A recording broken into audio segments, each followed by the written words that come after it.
Hello again, everybody, and welcome to another Inside Lowell podcast.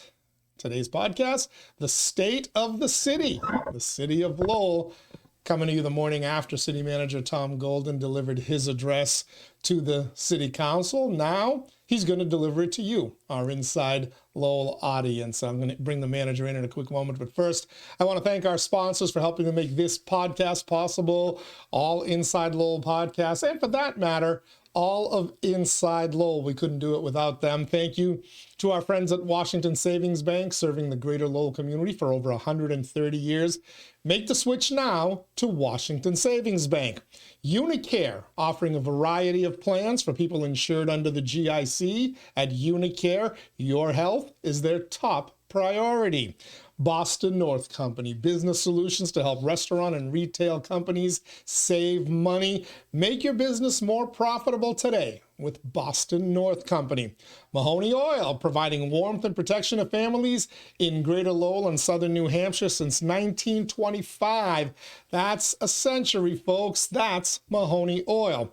Thank you as well to Francis E. Preventure Insurance for auto, home, business, and life. Trust the agent Greater Lowell has trusted for 40 plus years. Francis E. Preventure Insurance. GoPuff, a grocery store right at your fingerprints. Use the code Lowell20 to receive $20 off your first order of $21 or more. You'll get free delivery as well. Just download the GoPuff app or visit gopuff.com. And by the Massachusetts Pirates, bringing all the hard-hitting action and excitement of arena football to the Songus Center in Lowell. Get your tickets today. Visit masspirates.football.com. And with that, let's visit Lowell City Manager Tom Golden. You haven't been here for a while. I know, so, Teddy, I was kind of wondering. I'm like, wow, there's a lot going on. Well, we had an election. You kind of take a back seat. I was very happy to, very happy with the outcome, obviously, the election. We have 11 people that are really dedicated to the city, making sure that, our feet is held to the fire from the administration standpoint, but also working in a very positive way. There's a lot of discussion consistently going on day to day.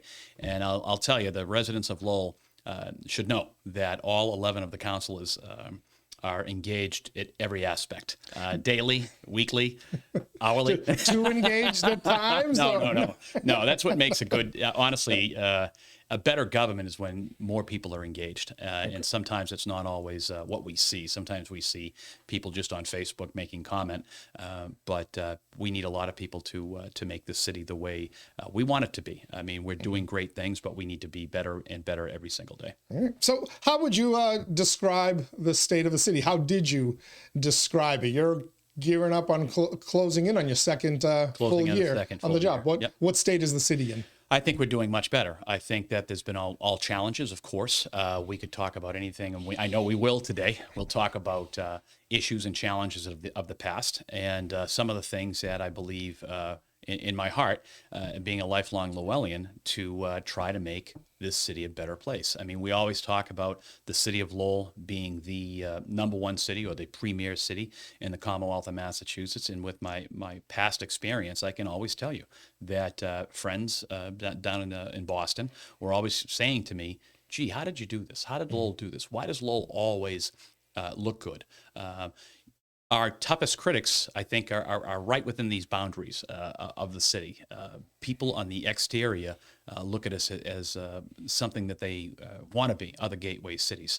There are some things we always have to change. It's always going to be a challenge. But when we start talking positive and we start trying to push ourselves forward and trying to expect nothing but the best, I think that's going to be important for all of us to do from here on out. You said better. That leaves open some room where you think the city's not doing as well as it can. We can always, yeah. Where in particular have you not been able to get to that you really want to get to? I think just the improvement overall. I mean, we're consistently, you could talk about the roadway projects, which once again, I know we're going to get into this stuff, but the roadway projects, it's really difficult when the past we were spending $3 million on roadway projects and bridge projects, and now today we're spending close to $11 million.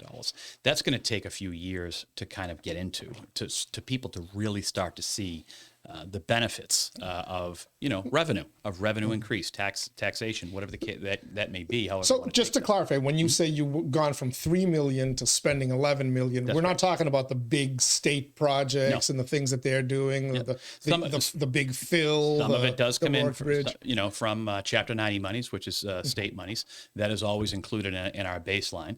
But we've almost tripled what we're spending on our roadway projects. And I think that, once we get into that, I think the proof is going to be in the pudding, but it's going to take I think it's going to take 3 more years for us to really start to say, hey, this is really working. I think previously what we were doing was filling potholes. And today we're doing a lot more than just filling potholes. How much did that hack last April set you back? How much did it tie your hands? Yeah, tremendous. We're looking at it now, 9 months, 10 months later, and there's still some things that aren't up and running. That's correct. But day-to-day operations here in the city of Lowell, day-to-day operations really, and someone could argue on this, but they went down for about 48 hours, 72 hours. There were certain things that, hey, we're very used to using a computer to get something done. But the employees in the city of Lowell, they simply made it happen. That's it. They simply made it happen. There are some things that we're still working on, but I think that that could be a whole podcast in itself as to what happens. We have to go into a safety zone. We're in crisis, then you have to get into safety, and then after you get into the safety, you can go into the cloud where everything will be available. I would think that will be ready.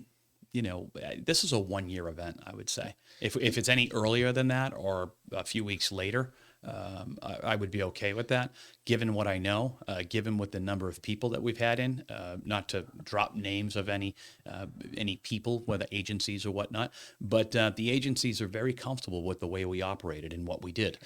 We were told to do certain things by nefarious people, and we followed the agencies that we talked to on a regular basis, followed their protocol, if you would, and I'm confident. I feel confident that we're doing well. That does not mean we're going to have to consistently keep our guard up. A number of municipalities have gotten hit. A number of major Fortune 100 companies have been gotten hit.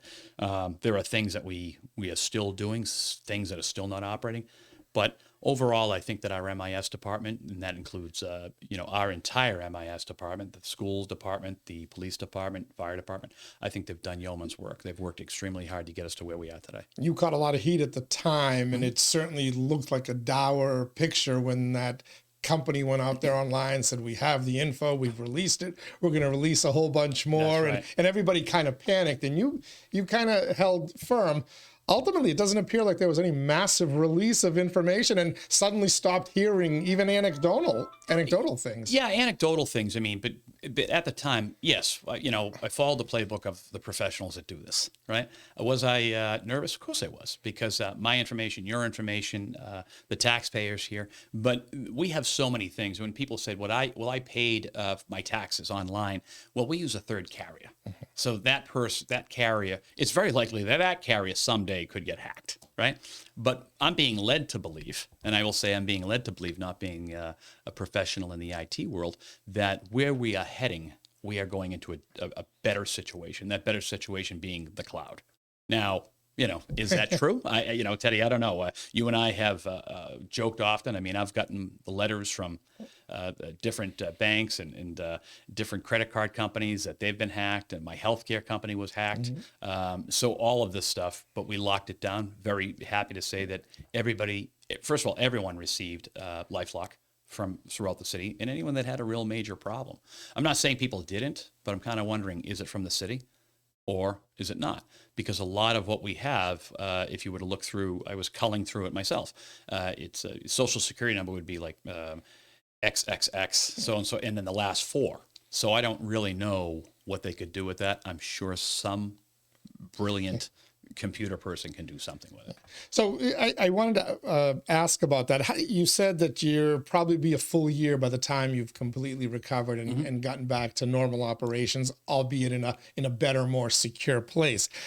Is that standard? Is that the norm? Because it's funny, and you mentioned you received letters. I counted. I've received like 6 or 7 things from I think you blamed all sorts of major companies. I blame you for it. Yeah. That's right. Yeah. But They send you the notification. One of them actually did sign me up. I think my home mortgage company signed me up for a LifeLock type thing, so I can monitor it as well. But then you never hear anything, and it seems like it's business as usual. So we all just assume, I would think, that okay, they're all set, they got by it, and yet here with the city, we're hearing, well, it's still a year and you're working on stuff. Well, is that norm? As far as our safety is concerned, your safety, my safety, the individual residents, I believe we are safe. But as far as there have been other intricacies within the business of government, you have to remember we have the city itself, and then off of the city you have the fire department, off the city you have the police department, off the city you have LPS, the Lowell Public School Systems, and then you have other businesses off of the city that are not within the they're in the stratosphere, I guess, but they're not in the mothership of the downtown area. They're off. So there are some things, and one of them being, you wouldn't think this is a big deal, but it actually is. Wi-Fi. Having people have Wi-Fi. Wi-Fi is a challenge, especially in the building that we have. Wi-Fi is a challenge over at the senior center. We're working through that. We have boxes that are over there that are trying to help. But, you and I look at it from a perspective of, well, just call another company, have them come in, don't set it up through our Munis system, which is, once again, it's another challenge, right? So these little challenges, upset or our quality of life, our daily life that we're used to. You've been there. I've been there when certain areas of towns that you don't have any service. And kind of like, this is irritating. So that's kind of what we're really working through right now. All right. Let's kind of look at the state of the city. Sure. We talked about where you feel you haven't quite gotten. Where did you get? What was, to you, what was the big accomplishment or big accomplishments of 2023? The big accomplishments, I would say, if you started off with economic development, one of the things that we have in the downtown area, the commercial vacancy piece, we have a lot of folks, legacy buildings, and not legacy hotels, which we're working on, but in legacy buildings that they're not interested in really going to the next step, where people are trying to wait it out, and what they're waiting for, I'm unsure of. But we have a lot of interest in the downtown business district, as well as other districts throughout the city. And that really proved true in downtown Lowell when we did the pop-up program. We had over 50 businesses that applied to be down there. And if people don't know about the pop-up program, please visit over on Market Street, just on the opposite end of Athenian Corner. But we have 3 businesses down there that we hope to grow into the downtown. So there are a lot of there's a lot of interest, but what's important, I believe, is to make sure that businesses know, whether you're in the downtown or you're in the outskirts of Lowell, that we're here to help you. We're trying to show people that with the commercial vacancy, you can no longer just walk away and leave it the way you want. Unfortunately, that's the carrot part of this, the stick part of this whole piece. We do have a carrot piece, which Department of Planning and Development has done a fabulous job in putting together how many programs, what we can do, how we can help with ARPA monies. I know people are still saying ARPA, yes, is still around. We helped probably, I would say, close to 100 businesses throughout the city of Lowell with grants, with opportunities, with cleaning up the exterior, or even with stoves and whatever. I'm thinking of restaurants like you, right? But we've done a number of pieces. So from the economic development side, I feel bullish. One of the things that is slowing us down, obviously, is the interest rates. But in everything that I'm reading, interest rates hopefully appear to be coming down, or will be coming down in the coming months. And if that's the case, if that really does happen, I think that the city of Lowell is very well positioned to see a booming development. Our planning boards, which are land use boards, they're very healthy. People are really, they're still moving forward on any type of different housing programs. We have a housing piece that will be released. This is an interesting thing, Teddy, when I was discussing this. We're talking about yesterday, right? The point of the state of the city is where we were. By the end of February, we're going to be talking about where we're going. And that's going to be something that we can have a brief discussion on.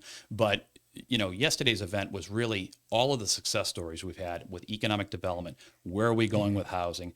The fact that Broadway Street is hopefully going to be starting soon, which is 52 units. West 4th Street should be hoping to start soon. That's another 33 units, and I think 15 of those are going to be for sale. St. Louis, which has been a very, very popular discussion, a portion of it for housing is already under construction, and now a second piece is coming through the boards, which was just accepted. So we have a lot of activities going on out in Westford Street. We are in discussions right now over in the Hamilton Canal District. We have one piece over in the HDIC that is still housing that currently we're having a discussion on. So hopefully that'll be breaking soon. We've been talking to a bunch of other developers in that area. It's important to also note we're trying to re-examine the JAM area, the Jackson, Appleton, Middlesex Street area, to find out where we can build upward. And the reason we're going to be able to do that is simply because of the MBTA zoning that the city council, very happy that the city council adopted this. There are, when you say neighborhoods, when you look at Appleton Street, it's a lot of businesses, but they could go up another, I think it's 72 feet, 5 to 6 stories, depending on what they're building over there. So there could be a lot. Appleton Street, Middlesex Street, Jackson Street is pretty much built out for the most part. But in that area, we're really going to be concentrating, and I'm hoping by the end of February when we make this announcement, we're going to have a layered district, which people are going to be able to look at and say, hey, I think I could do some housing there. Hey, I think I can do some economic development there. There are a lot of buildings over, and I'm so fixated with Appleton Street because there's a lot of one-story buildings over there that could be utilized to go upward. That's what we're looking towards. And I would say setting the stage from the economic development side, it takes a long time to set that stage. And that stage is now set. Yeah, we talked about that, I think, when we kind of did your year in review podcast, and you said that you felt like the city was ready to pop, and we talked about East Campus as well. I know that's a UMass Lowell development, but the city does have a hand in that. Where are we? Are we any closer to starting to see that pop, where we can start to get some buildings put in there, where we can now start grabbing some people who think Cambridge or Somerville are too expensive, and they're like, let's relocate to Lowell and be right in the university's backyard? How close are we to that? I'm very excited about that 10-acre parcel, a 10-acre area, because I look at it from this perspective. Currently over there, and when people are saying this 10 acres, it really is. When you look from the Latcher Ballpark down to Songus Arena and you go to the back of the Songus Arena, I think Chancellor Julie Chen has been doing a fabulous job. Am I ready to make any announcements? No. The Chancellor and I have been talking very much. The city of Lowell will have a lot to say about what's going on over there. A lot of it will be private development. So, which private development would mean tax revenue, which I'm very happy to participate in. But there's other challenges that we have over there. We have some infrastructure challenges, which I believe the city should help with. And we also have, I've been talking with, always with the Chancellor. There's just no question about it. So anytime I'm saying I'm talking about anything going on there, it is always with the blessing and the discussions prior to with the Chancellor in UMass. They are an incredible partner with us, but operating just over in that area is a very, very exciting piece. And the Chancellor and I have been discussing this, and we're hoping to hear some good news really soon. All right, I'm going to hold you to that. Housing. Hear a lot about housing, and now we've just we're in the process of welcoming in 800 plus new residents into the city of Lowell, who will hopefully eventually move out of the Inn and Conference Center and be requiring some housing. How do we build enough to have some level of affordability without putting such a strain on the rest of the services in the city that you're actually going backwards? Once again, I think that if you look, and I hate to just pick on one street because there's a lot of streets we could go right through. As everybody knows, as far as with economic development as well, I've been in constant communication actually with Adam Bakey, might be a familiar name to people, who is now over at DCAM. We are working as far as housing. We're not just working on Appleton Street, Middlesex Street, in that area, but we're also working over on Hurd Street, trying to figure out what we're going to accomplish over on Hurd Street. I've had discussions with private developers along the Central Street corridor. So all of this stuff, as I continue to say, if you want to think of it, when when it comes to economic development, we are helping individual stores, individual restaurants open their doors. And that is something that is a very real, probably 3 to 6 to 9 month endeavor. When you're talking about construction and development, you're talking about a 1 year from go. 1 year to say we have all of our permits, everything is ready, all of our stackable financing that we need to build, and then you're talking another probably 18 months to 24 months. So because of what has been happening, because, and no one wants to hear this, COVID, there is still that COVID hangover that we're dealing with. And we're dealing with large vehicles. I could get into all that with our DPW vehicles and whatnot. But in regards to COVID, in regards to the interest rates still increasing, I'm still going to stand bullish with what's happening in the economy.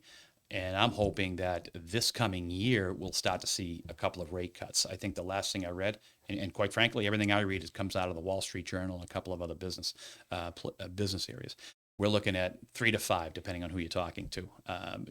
Rate cuts, 0.25%, 0.5%, things of that nature. So my hope is the new norm will be around 5%. But I can tell you this: the smallest developer, as well as the largest developer that I've talked to, their number one concern is the interest rates. And I really think that we, the city, we can't wait for the interest rates to drop.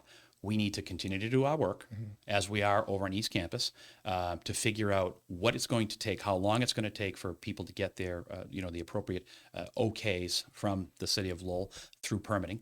But that's not something we're going to wait on. We're actually working with the university, working with the general contract, GMH, I believe the name is, and saying, how are we going to get this done and when are we going to get this done? So when they're ready, we're ready to go. Okay. Tying in the economic development and the housing, your development services department, you've made some changes there. Are you happy with where they are, and are they set up to go? I am happy. So Department of Development Service. I always say developmental, but development service going back to my days in the state. But so they're the men and women that go out and to make sure from the healthcare side, health and safety for restaurants and obviously building inspectors. So we created the managers task force every Tuesday, which I'm very happy to report there's been a smashing success, to be honest. That is, I leave it up to basically the team to say, okay, who needs help, who needs assistance, which neighborhood should we target and what should we be doing? So almost all the neighborhoods have been targeted on that Tuesday night. And brought into compliance. And there's still people, for instance, if, I'm going to use you for an instance of, Tommy Golden, I'll use myself. If Tommy Golden not, in compliance, well, then that's when the fines start to happen. People, especially lately have been like, oh, we just need to fine people. The city is not here to try to fine people. We want people to understand that if I owned a 3-family or 6-family, you have to come into compliance because Teddy Panos with his young family, they live next door. They shouldn't have to put up with this. And that's where DDS is moving towards. And I think DDS has done a great job with the Managers Impact Team going into what we would refer to as a hot area to make sure that people are paying attention to what the rules are. But once again, we can always do better. The latest snowstorm, cities are very good. Towns are very good at, 4, 6, 8 inches but when it gets to that 17 number, it gets a little crazy. So we want to thank the rain. While everybody else is out there criticizing them on social media. But let's talk a little bit about workforce and hiring. That was a big challenge when you came in. I think you were at one point, down 80? Yeah, it fluctuates. It's interesting. It fluctuates every single day. But with the workforce hiring, we've done a better job with a lot of that's been going on with the HR department, with putting things online, getting people, what I'd say into the 21st century. That has helped. The advertising, when I say advertising, we've worked very closely with Mass Hire. Which that was not always the case. The WID board and Mass Hire, sometimes when you're not in the building, as per se City Hall, sometimes people can get separated, simply put. So HR and the workforce board, Mass Hire have been working hand in glove. They've been going and doing all types of different events, whether it be at Lowell High School, I think they did one at the vocational school, and just working together to say, hey, by the way, did you know that we have a position open here? So although it changes daily, and one thing we could say is the police department, fire department is doing very, very well. DPW is still down a few jobs. But what really changed a lot of this is the fact that we came through, the administration, the council was very supportive of this, and we did a wage study. And the wage study, we're almost completed with the wage study. Excuse me, we've completed the wage study. But now what we're doing is we've looked at wages in practically every section, and we have about 82, 85-ish people left, that we have to get to because they're in specialty positions or it amazed me. And I'll tell you, there was one area where I'll tell you, the dispatchers, for instance. Okay, great. We looked at the dispatchers. This is what they're making in other cities and towns. This is what we should be doing. And we made that happen, right? Well, we missed somebody because of a special job title. It's just, things like that happens. And what we're seeing right now is we believe we have all of those specialist job titles that have been something that from the years past that just didn't fit into that nice, neat, you work in DPW, you get it. This is how you're going to get it, and then do that. So we're almost done that, and then we have just the managers, the department heads and things of that nature. Whatever we're going to do with that. You mentioned the snowstorm, the big snowstorm, not yesterday's. Transportation, the roads, and parking. I'm going to kind of lump those in together because they do go hand in hand. When you can't talk about snow removal and roads if you're not going to talk about parking. But you made some major parking changes, a whole new system, a bunch of new kiosks. These seem to be surviving the winter much better than the previous machines did. But you've talked about other things implementing, whether it's odd or even or overnight parking bans or whatever, to assist both with snow removal, but when the weather's nicer, in keeping the city streets clean and keeping neighborhoods clean. Are we going to see some more changes there? Is there some more tinkering to be done with parking policy? No question about it. Parking policy is before finance. We had a pretty robust discussion at the end of last year, and people were upset about how parking rates were going to go up. We are revisiting that with finance. My hope that would be out sooner rather than later. But with the 140 new kiosks we have out there, and then they're all solar powered, with the exception of 2 that are inside the garages. But all of those are acting exactly the way they should, which is good. Thank God, they're brand new. But the other piece that we have on the parking is the dynamic pricing. People are used to coming downtown during an event. And once again, this is one of those necessary evils. People are consistently saying we shouldn't be charging, but if I lived downtown, I would park on the street as well. So we are changing our parking rules that we should be enforcing up until probably 8 o'clock. That hasn't happened as of yet, but it will be happening. And it's not to nickel and dime. It really, truly isn't. It's really to get that turnover of people moving. At times, I can remember when we first started doing this and when I mentioned this, you couldn't get a parking spot, say, Saturday morning if you were going to go down to a coffee shop or just whatever the case may be, because what would I do if I lived down there? I would do the same thing. If I got there after 5 o'clock. 5, 6 o'clock on Friday night, leave your car there. Till Monday. It's there Monday morning when you go back to work. I watched it happen every single weekend. So we're going to try to change that up, but the interesting thing is people have parking spaces in the garage. So we're still looking at that. We're still looking at addressing some of the parking concerns. That dynamic pricing piece, which if you want to park on the street during a big event, maybe it is X dollars more. Because I would park on the, I would pay it. But I think that's the important piece, that the parking enterprise fund, people need to know this. This is, when it's in trouble, the city taxpayer, if you will, if you could divide this for a second, has to pay for the enterprise fund. The enterprise fund is a business unto itself. And that's why when people will say things like the wastewater and water, we can talk about that too, that will continue to increase on its own because it's its own budget and it deals with its own problems. It is not part of the city. If indeed the city came in, if one of the enterprise accounts got into trouble, the city would have to come in and bail it out. So the fact that you're telling me to expect more changes and adjustments tells me you haven't got that enterprise fund where you want it to be based on the changes that were made already. But some of that is due to we built out the HCID garage. Yes. Which, by the way, is the right thing to do. I'll say that again. It is the right thing to do.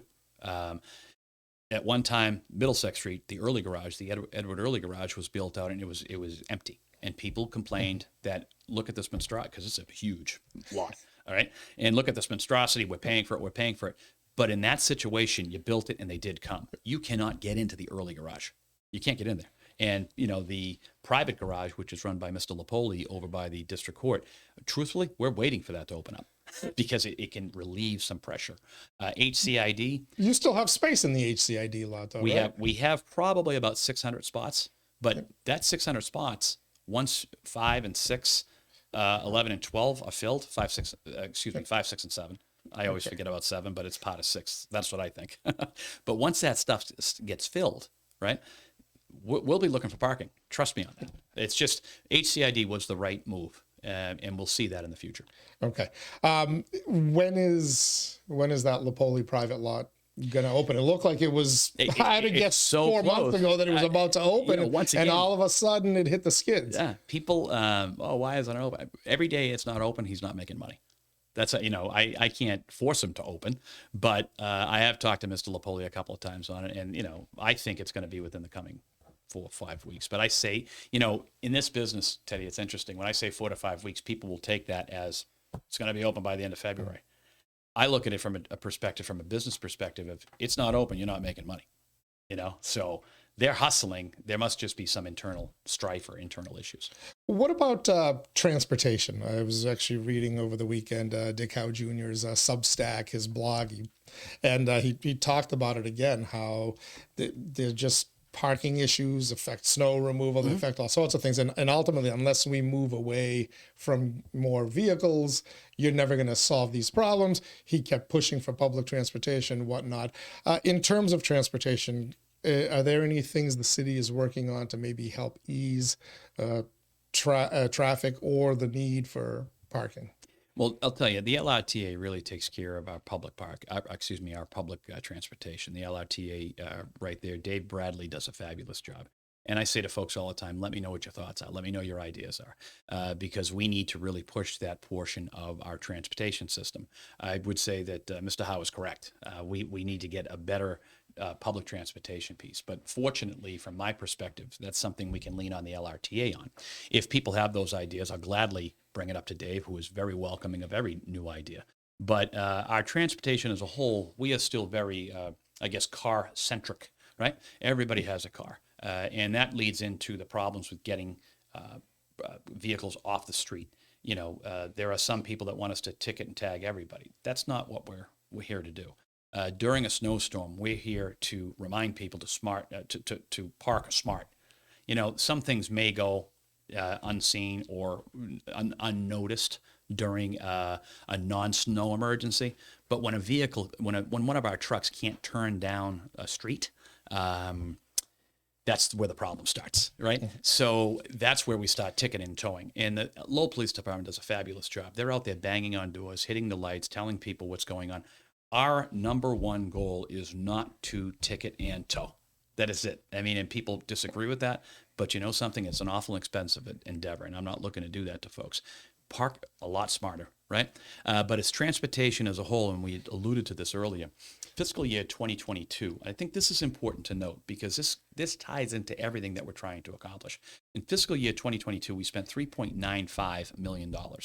That was an actual piece on all of our inventory of roads, which we have 252 miles of roadways and bridges and whatnot, the bridges that aren't managed by the state. So that was 3.95. When I'd first gotten here, it was my first budget was FY23, and we spent $11.03 million. So just from that perspective, we went up. This current year that we're in is $13 million. So when people have a concern with potholes, with roads not looking good, with sidewalks not looking good, there is no way we should go back to what we were previously doing, which was call it the $4 million piece. That's $4 million because in our recent what's been going on right now, the total paving the total paving that we did currently is 1.7 miles of paving. Think about that. That's not a heck of a lot of paving. But we also brought in microsurfacing, which is 3.1 miles, crack sealing. That's the squiggly lines that you'll see going down the streets. That's 23 miles. And sidewalk repair is 4.3 miles. And then ADA ramps is another 178. All of this stuff couldn't be done with the $3.95 million. We need that revenue to bring our streets back. The dollar figure, and I bring it up, and I'm waiting on the number here, which I should have, but there's a street that's probably 200 yards long, and if to redo a street approximately 200 yards long, it costs $350,000. To kind of put that into perspective, right? The perspective of how much this stuff really does cost. That's why what we've been gearing towards is not just very happy that Central Street Bridge was completed, which cost us additional money, but through the discussions and going back and forth with the state, I have to say, Mass DOT, Paul Stedman, give him a shout as always, very, very helpful. The Beaver Street Bridge, as everyone knows, we're looking for, everyone's thinking August 2024. I'm going to be happy if Beaver Street is done before the fall. Very excited. But this is all stuff that we have to pay. The Beaver Street Bridge is all on us, by the way. Yeah. And I don't even have a final number on that, but because it's still a work in progress. But all the line painting, everything that you see done is done with this, yesterday's number of 3.95, or today's number is $13.1 million. Can I offer a little editorial advice for both you and for Mr. Howe? Mm-hmm. Don't spend any more money or resources on eliminating cars and public transportation. Whatever. People want cars. Yeah, you're right. Look, you see it. Yep. You need more garages because people who supposedly are moving downtown because they want to walk and they want to enjoy having everything within walking distance. No, they're bringing cars with them, multiple cars. I've said it myself. I've said it myself. You're going to build more housing, which is going to bring more people. And guess what? They're bringing cars. Right. The people at the ICC are eventually going to bring cars if they're not already bringing them. I read a WGBH report over the weekend that said Massachusetts expects to hand out 100,000 new driver's licenses to all the illegal immigrants, migrants, whatever you want to call them, who are coming in. So if they need driver's licenses, you know what they need with that driver's license? A car. If they don't, so the only way to stop this influx of cars is to stop an influx of people. So that's my editorial advice for you. We're looking to continue to grow, and you're looking to build more housing and to do more economic development, and we want to cram everybody into a downtown. Our city, here's another thing. When I was looking at a hotel study of how many hotel rooms are available, comparing Lowell to Worcester and Manchester and Nashville, Lowell is half the size. The entire city of Lowell, let alone our downtown, is half the size in land mass of those cities. Oh, absolutely. Square miles. And we've got the same population, more than Nashua. We're tight. I mean, we're a very, and that's what, when we start to look at this, when you're talking about snow removal, and I know this isn't part of it, but it is important. If people can get off the street, that is only helpful to all of us. I do it myself. My neighbor across the street, she allows me to park one of my vehicles in her driveway. But on transportation, I also want to give a shout out for the hard work that the Transportation Department, DPD did, and DPW, quite frankly, on the grant that we received, the RAISE grant. And it's a $21 million grant from the federal government. And that's just not given to us. I believe we were number one in the Commonwealth of Massachusetts, which just tells you how aggressive and how good our grant writers are over at the Planning and Development Office. Is that the 4 bridges that Congresswoman Trahan and then Senators Warren and Markey came into town to promote? Yep, that's the Market, Broadway, Lawrence, and then the pedestrian bridge. That's correct. So that's exciting stuff. This doesn't just happen. A lot of the grant money, a lot of money's coming into the city, isn't by accident. Okay. Lowell Police. You made a change at the helm. Greg Hudon, the new superintendent. Where is the LPD in terms of any changes, improvements? How are they doing on staffing? I know they've been down a few dozen staffing, officers as well. We're down about approximately, and this changes day to day as well. We're down approximately 20 positions, and we could hire 20 jobs tomorrow. If 20 people wanted to leave, say, Worcester or Drake-It or Chelmsford, we could hire them and put them in play tomorrow. And then we have anywhere given about, this fluctuates daily on 111F.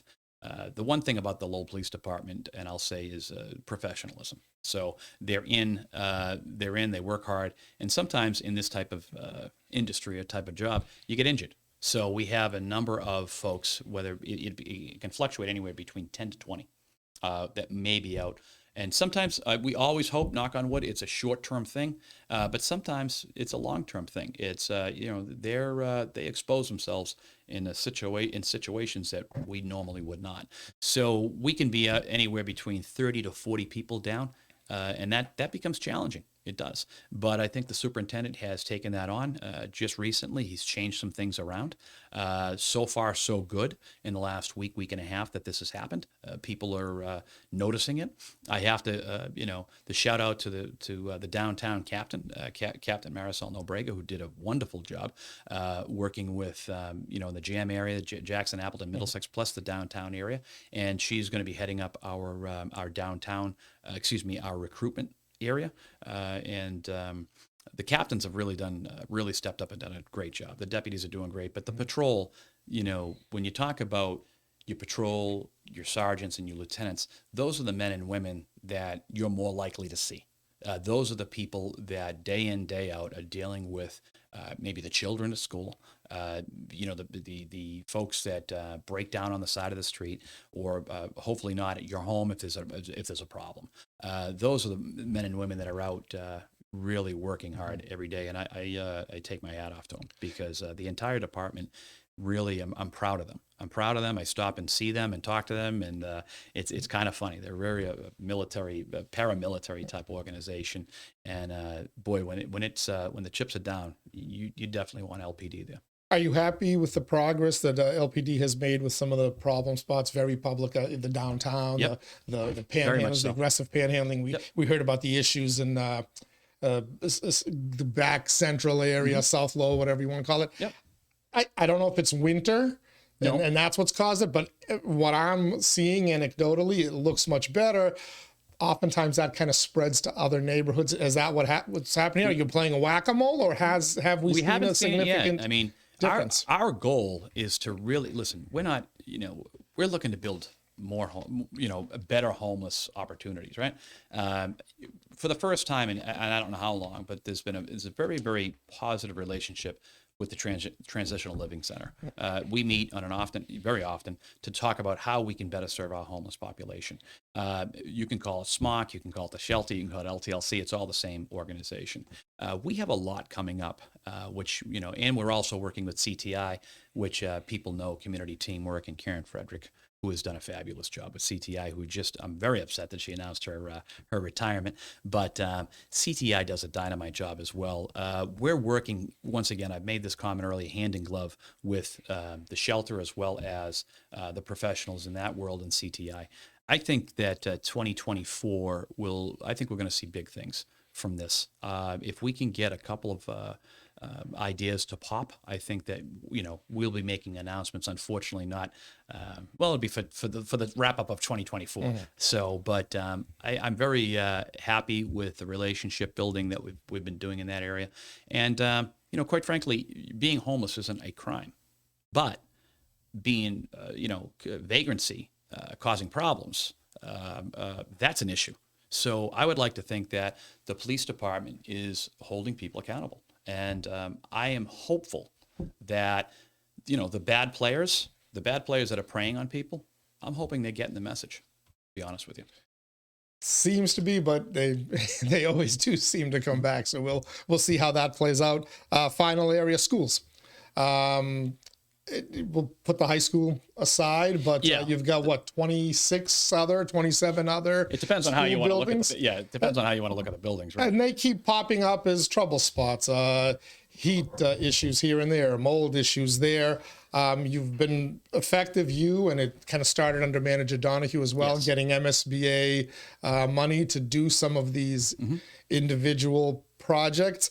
With that many school buildings, can you ever really even what we call the younger school buildings are now 30-something years old. Which I love to give a shout out to Ed LaLasha. because I was in the legislature myself, and Representative Panagiotakis and Senator Leahy were in the legislature at the time when that all happened. Boy, back in you're old. You've been there a 1995. long time. It was back in 1995, and that, once again, that's another podcast of stories and how those things actually happened when they get built out. But as far as what's going on in the schools, I'm very happy to say, and I could list them off as I did last night, but all the schools have received preventative maintenance since when I got here. That is so vitally important. As somebody who has operated in a small business myself, preventative maintenance to anything is the key to the success. And unfortunately, we were finding out that some boilers hadn't been touched in 4, 5, 6, 7. I think that the max was 8 years. That can't happen, especially with boilers the size of that. In my world, in my previous world in property management, it really started in July, August, and September was that preventative maintenance for boilers and for heating systems and things like that. That does not mean they're not going to break down. Let me make it crystal clear. That does not mean they will not break down.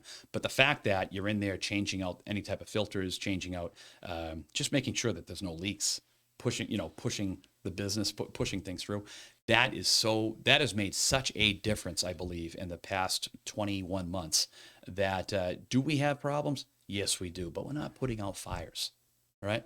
And as you had alluded to earlier, we have become very adept at applying for MSBA, the ARP, the ARP stuff. And I could sit here with you right now and go through this list of things that we've done. But the exciting thing is with the accelerated repair program, I mean, I'm just looking at, the Shaughnessy, the McAuliffe, the Robinson, the Wang, the boilers over, we have boilers, we have roofs getting done. It's a pretty impressive list of, as you can see, there's 2 major lists here. It's really impressive. And I have to take my hat off to the DPW. I mean, Commissioner St. Cyr has really been working at this, whether it be parking lots being redone, sidewalks in the area being completed. We have something that's called School Dude, which keeps track of all of the work orders. That's getting done. The electricians, the plumbers, all of those folks that work for us over in Lands and Buildings, which is a division of DPW, have done a phenomenal job. But I really believe it's the preventative maintenance and the actual paying attention and the financial investment. We have the financial investment through MSBA as a whole, MSBA, the Accelerated Repair Program, which once again, we've done fabulous at. And then just the capital monies that we're putting into the schools, as well as ESSA monies. We have an incredible partner with the superintendent, current superintendent, Liam Skinner, who I cannot speak highly enough. He is a wonderful person to deal with, wonderful person to talk to.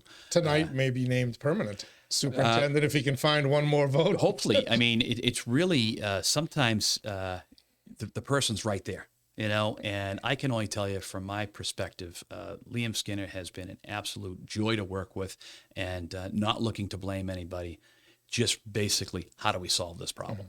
So I guess there's my endorsement. I don't think it's worth anything, but I can tell you that trying to keep everything through the school department, through the city buildings, there's a lot still going on that needs to be done. And I think that in 2 to 3 years, people will really start to see this. They're going to start to see it on the roadway projects. They're going to start to see it in our schools. They're going to start to see it in our public buildings. They'll see it in elevators. So all of the stuff that we normally would say we don't have the money for, it's important. When I say this to people, and having been in public life for as long as I have been, people are very open to tell me their opinion. When they're out, and it's okay. I want it. I accept it. And people will say to me, you're raising taxes. And I said, yes, I am. What is the appropriate amount? People say 2.5%. The problem that we've created, and this goes back in a different time. I've been around long enough where I've raised taxes, I've cut taxes, I've done all of that. But you have to take it into the perspective of what is going on at that time. And this time right now, we need to continue to put our foot on the gas, because this is all different. We're looking at a different way that we want the city to work, and the city needs to work where everything is appropriately working, whether it be in our firehouses, whether it be in our school buildings, whether it be in our city buildings. There was an issue a little while back, and I take this to heart. Our fire departments, there were some of them that were out. That's not acceptable. During a snowstorm, during a catastrophe in the city of Lowell, one thing that happens, the city police department was up and running, had all its communications. In certain instances throughout the city, fire departments were not up and running. That's not acceptable. That's something we're looking at. We will change to make sure that there is power there. We rely on those houses spread out throughout the area. We rely on our school departments in the event there's an emergency. So this is the way I've looked at it. I'm really honestly, I guess, in wrapping up in 2023 and continuing on, I look at it from where I came from. I always knew as a property manager that if I didn't take care of it, and yes, there are times when you have to put gum around it, wrap some string around it, and kind of keep it together. But the next morning, you need to be on the phone ordering that extra part and not taking from, you'll see in a lot of the descriptions of improvements with the boiler systems throughout the schools that they completely took one apart to make one work. Well, when that goes down, you have a problem. Redundancy is the key to all of this, and that's where I'm going to continue to move forward over the next 3 years. If I didn't know better, I'd say that last couple of minutes just sounded like your pitch to increase taxes a significant amount. Remember, I pay them too. This spring and summer. Yeah. So it's terrible. I pay them too, but we're still sitting on approximately $14 million of what the state would say we should be taxing at. I'm not looking to get all 14, but the important piece is that we have to get something. We have to continue to do this. So if people think it's the 2.5%. People are comfortable with that. If I go, oh, it's 2.5%, I get it. And I get it. I came out of the gate hot, but I needed to do it. I really felt the city needed to do it. And then things kind of calmed down at 3.5% the second year that I was here.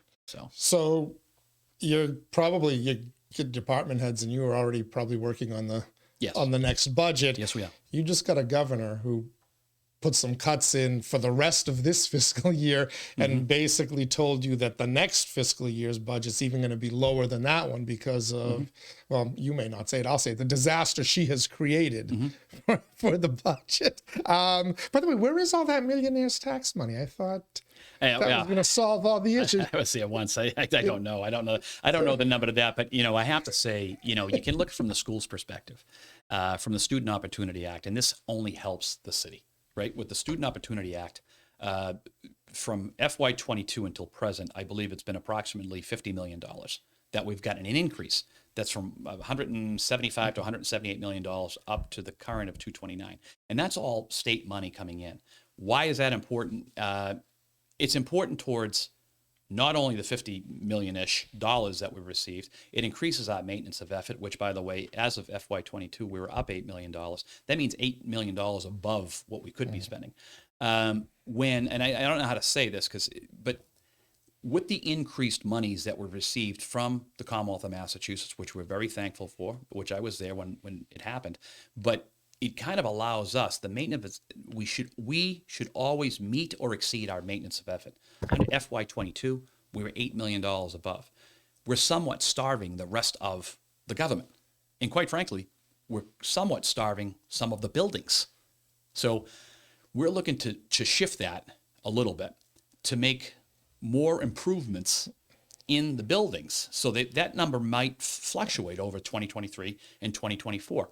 But as long as this administration and this council, I know will be north of what our maintenance of effort should be. So maintenance of effort is take it as the zero, right? As long as you meet the requirements of maintenance of effort, then you are doing everything as a municipality. That wasn't true always in the city of Lowell. Being $8 million above, like we were in 22, that means we're starving other portions. And quite frankly, as you had stated, 26, right, of the buildings, the majority of buildings that we own are school buildings that we could be putting more money back into if we were to take it back and put DPW in there. And yet you're looking at the potential of not getting as much of money as you would normally get during a regular budget process from the state. Either that or they're going to be really good to Lowell and screw over Drake and Chelmsford and everything Yeah, I else. think what happens, to be honest with you, and I've always had this feeling that even though the stated fact of the growth in Chapter 70 over the past 2 years, okay, that's really happened. So I think the next following year, if people don't see a 7% increase because that's what they want, they see as a cut. That happens the same thing in the city side budget. When I actually ask all of the department heads to ensure that they tell me everything they need. Okay. So once we come out with that number, it'll be X. It'll be $100 more than what we have. It is my job, as well as the CFO's job, to look at that and pare that back from $100 to $20, what we can afford.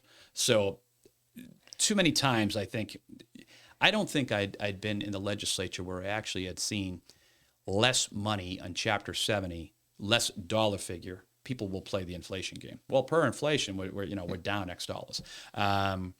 Chapter 70 education funding normally does fairly well. The UGGA, which is something we also receive from the state government, that never goes up.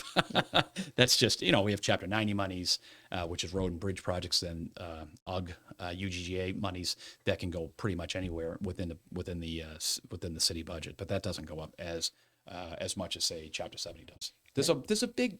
There is a huge dollar figure that continues to go towards education, and I think it will. I think it'll continue. How about for the rest of city operations? You've got contracts you've signed, you've got expectations, and besides schools, as you said, you've got to take care of buildings, you've got to take care of roads. We have to take care of roads, etc. Other than a million, I'm doing this from the top of my head here, million, I want to say 8, but I'm wrong, on Chapter 90 monies. The rest of that money is capital money that we put in cash, or if we're lucky enough to get something, say, from the federal government.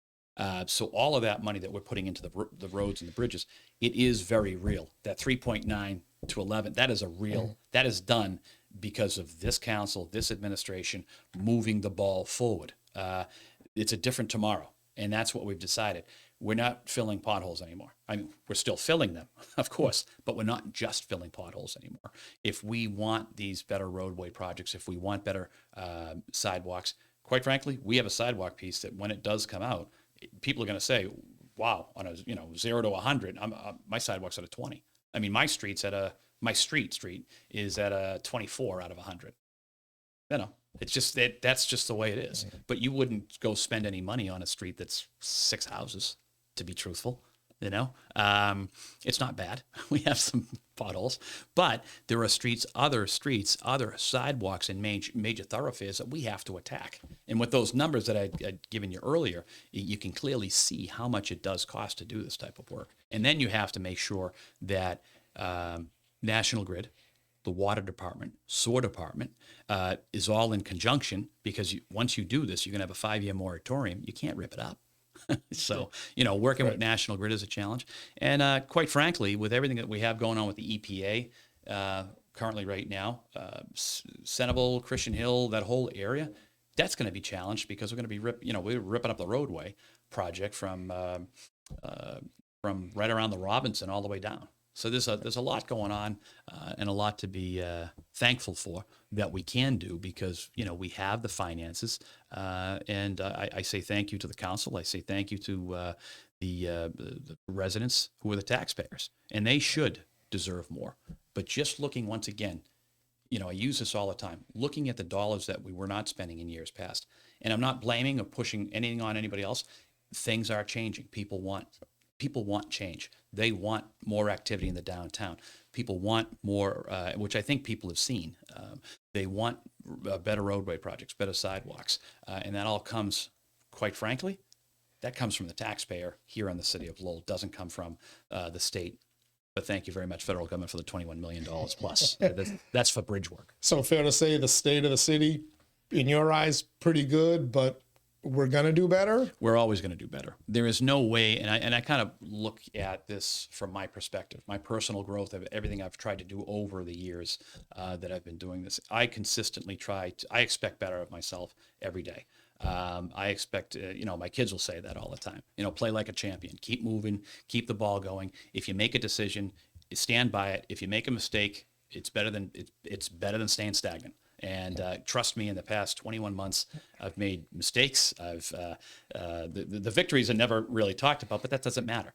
You have to just keep moving, because the one thing I'm finding out, being this close to it, as opposed to being in the legislature, being this close to this, there are decisions made on a daily basis. And those decisions sometimes, someone can easily say, what in God's name were they thinking? Well, we made a decision, or I made the decision at the end of the day, that was best with all the information I had at the time.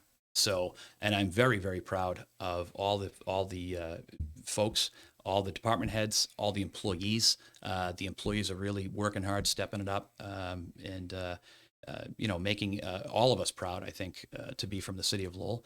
And we're just going to continue moving the ball forward. All right. City Manager Tom Golden, as always, thanks for taking the time to come on out here. We'll see if we'll play this tape back in a year and see if some of the things you said we are going to be doing this once a year. So we're going to be moving forward a lot. Oh, so the State of the City address is returning. Yes, it is. Yeah, it'll be. So now we got to get like a big, stage for you. That's what I kind of like. And others. I was nervous about calling it the State of the City, but Councilor Mercia told me, she goes, "It's the State of the City." I'm like, well, I'm just trying to give an update because I don't want anyone to think like, oh, we're going to be doing this at the Lowell Memorial Auditorium. I think it should be a big event. See if we can get Boston TV in. Yeah, no, we're going to do it. I think I like it this way. All right. Appreciate the time as always. Thank you. All right. Thank you to Manager Golden. And of course, thank you for joining us here on Inside Lowell, the State of the City. What do you think? Is the manager accurately describing it? Let us know on our various formats, whether you're watching this on our website, on Facebook, on YouTube, wherever it is. We always love to hear from you. As we like to say, Inside Lowell. If Lowell is your home, this is your place. Until next time, stay safe, everybody.